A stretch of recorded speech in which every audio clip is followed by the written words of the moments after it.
Estamos vivendo o cumprimento dessa profecia diante de nossos olhos. E Jesus também falou sobre sinais que seriam como dores de parto. Em Mateus capítulo 24, versículos 6 e 7, ele disse: E ouvireis de guerras e de rumores de guerras. Olhai, não vos assusteis, porque é necessário que isso tudo aconteça, mas ainda não é o fim. Porquanto se levantará nação contra nação, e reino contra reino, e haverá fomes e pestes e terremotos em vários lugares. Você já percebeu como esses eventos têm se tornado mais frequentes e mais intensos? Guerras, pandemias, desastres naturais, fome, violência. Não são apenas tragédias isoladas, é exatamente como as contrações de uma mulher em trabalho de parto. No início são espaçadas, mas à medida que o nascimento se aproxima, ficam mais fortes e mais frequentes. Jesus usou essa imagem porque ele queria que entendêssemos a urgência do tempo em que vivemos.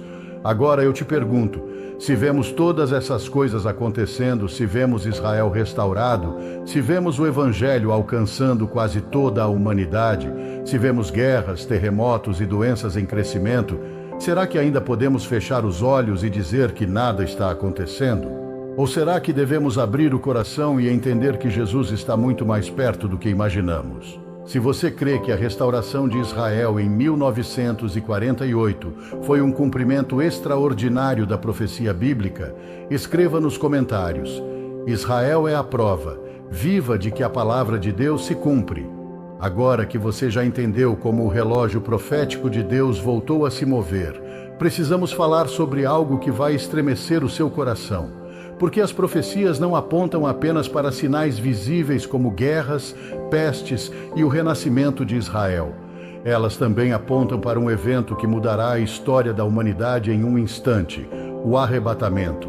O apóstolo Paulo escreveu em 1 Tessalonicenses, capítulo 4, versículos 16 e 17: Porque o mesmo Senhor descerá do céu com alarido, com voz de arcanjo e com a trombeta de Deus. E os que morreram em Cristo ressuscitarão primeiro. Depois nós, os que ficarmos vivos, seremos arrebatados juntamente com eles nas nuvens, a encontrar o Senhor nos ares, e assim estaremos sempre com o Senhor. Você consegue imaginar isso acontecendo? Em um momento comum, no meio de um dia qualquer, milhões de pessoas desaparecendo da terra. Pessoas que pertencem a Cristo serão retiradas do mundo em um piscar de olhos para se encontrarem com Ele. Esse será o maior choque da história. Governos entrarão em desespero. Famílias não saberão o que aconteceu com seus entes queridos. A mídia não terá respostas. Será como um terremoto espiritual que ninguém poderá ignorar. Mas aqui vem a pergunta que não podemos evitar. E os que ficarem? O que acontecerá com o mundo depois do arrebatamento? A Bíblia é clara. Depois desse evento surgirá um líder mundial poderoso, carismático, capaz de enganar multidões. Ele fará promessas de paz, resolverá crises políticas e econômicas, mas será uma farsa. Paulo o chama em 2 Tessalonicenses capítulo 2, versículo 3 de o homem do pecado, o filho da perdição. É o que conhecemos como o anticristo. Ele firmará um pacto com Israel, prometendo segurança por 7 anos. Mas a Bíblia avisa que a metade desse tempo será quebrada com uma traição terrível. Daniel capítulo 9, versículo 27, anuncia: E firmará aliança com muitos por 1 semana, e na metade da semana fará cessar o sacrifício e a oblação. Isso significa que ele trairá Israel, profanará o templo e mostrará sua verdadeira face. Mas para que essa profecia se cumpra, é necessário algo que hoje não existe. O Templo de Jerusalém precisa ser reconstruído. E você sabia que em Israel já existem planos detalhados para isso? Existem materiais preparados, sacerdotes treinados e até roupas sacerdotais prontas. Tudo está aguardando apenas o momento certo para começar. Não é especulação, é fato. O Instituto do Templo em Jerusalém já tem tudo preparado. Você consegue ver como as peças estão se encaixando? E o mais impactante é que enquanto o mundo olha para guerras, para a economia, para a ciência, a Bíblia já havia dito que isso aconteceria.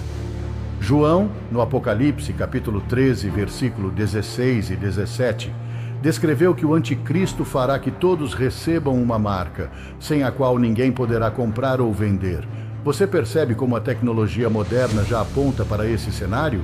Sistemas digitais de controle, moedas virtuais, identificação biométrica, algo que parecia impossível há milênios, hoje já está diante dos nossos olhos. Mas, meu amigo, deixa eu te dizer uma coisa muito séria.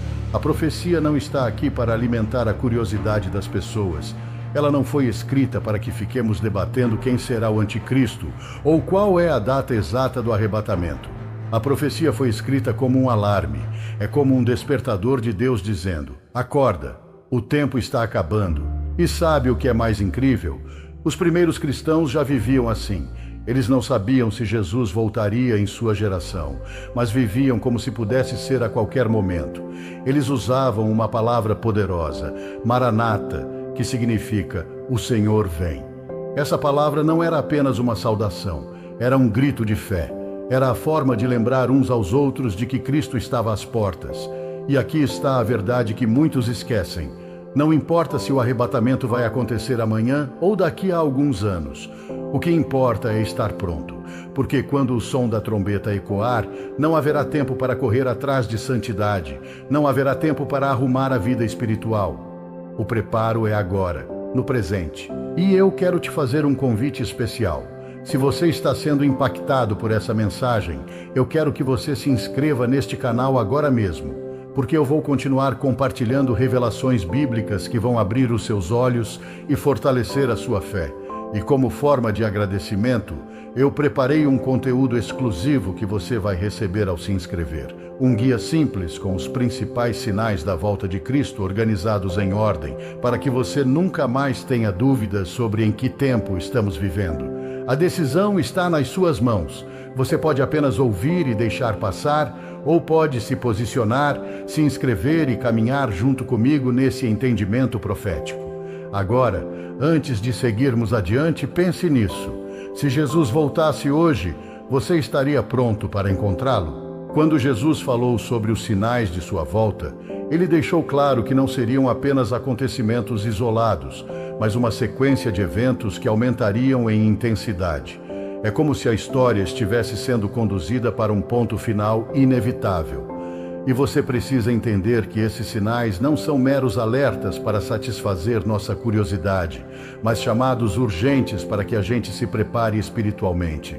Um dos sinais mais impressionantes que a Bíblia menciona é a multiplicação da iniquidade. Em Mateus capítulo 24, versículo 12, Jesus disse: "E por se multiplicar a iniquidade, o amor de muitos esfriará." Você percebe como isso já é uma realidade?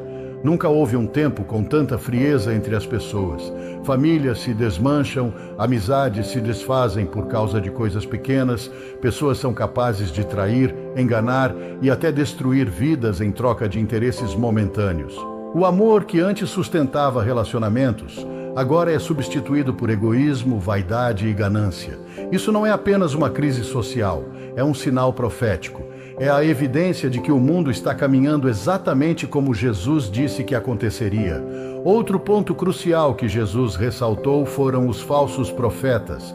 Em Mateus capítulo 24, versículo 24, ele advertiu: "Porque surgirão falsos cristos e falsos profetas, e farão tão grandes sinais e prodígios que, se possível fora, enganariam até os escolhidos."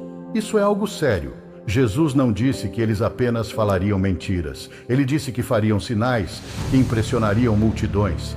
E você já percebeu como nos últimos tempos, muitas pessoas se levantaram dizendo ter revelações exclusivas de Deus? Alguns marcam datas para a volta de Cristo. Outros anunciam catástrofes que nunca acontecem. E ainda outros prometem prosperidade em troca de dinheiro. É como uma praga espiritual que confunde e destrói a fé de muitos. Mas aqui está a diferença. A palavra de Deus é o padrão absoluto.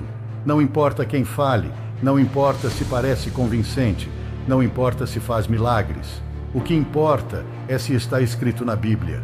Isaías capítulo 8, versículo 20 nos dá a chave. A lei e ao testemunho. Se eles não falarem segundo esta palavra, nunca verão a alva. Isso significa que todo ensinamento deve ser comparado com a palavra de Deus. Continue na parte 3, onde entraremos em revelações sobre o Anticristo. a marca da besta e os planos para o novo templo em Jerusalém. Não esqueça de ativar o sininho, deixar o like, comentar e compartilhar. Assim, o canal The Verb alcança ainda mais pessoas, levando mensagens que nos preparam para este tempo final.